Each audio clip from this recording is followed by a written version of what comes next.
Welcome to Let Me Fix This. Enjoy the video. Peel, core, and chop 2 pounds of apples per quart into roughly 1-inch pieces and place them in a heavy pot.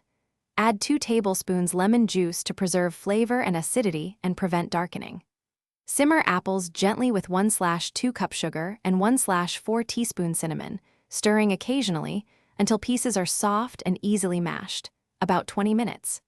Mash or pulse to your preferred texture, tasting for sweetness and adjusting in small increments so the sauce balances without being overly sugary. While the applesauce simmers, sterilize pint jars and lids by submerging them in boiling water for 10 minutes and keep jars hot until you are ready to fill. This reduces thermal shock and bacterial contamination. Ladle the hot applesauce into jars, leaving exactly 1/2-inch headspace, then use a non-metallic utensil to remove trapped air bubbles and wipe the rim clean with a damp paper towel. Place heated lids on jars and screw bands down fingertip tight so lids can flex during the water bath process.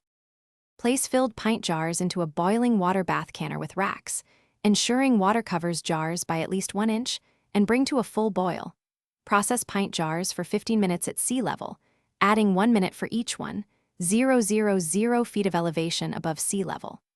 When time is up, remove jars carefully to a towel-lined counter and let them sit undisturbed for 12 to 24 hours to confirm lids have sealed. Label jars with contents and date.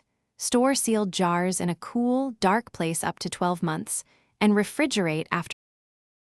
Thanks for watching. If you found this helpful, don't forget to like and subscribe.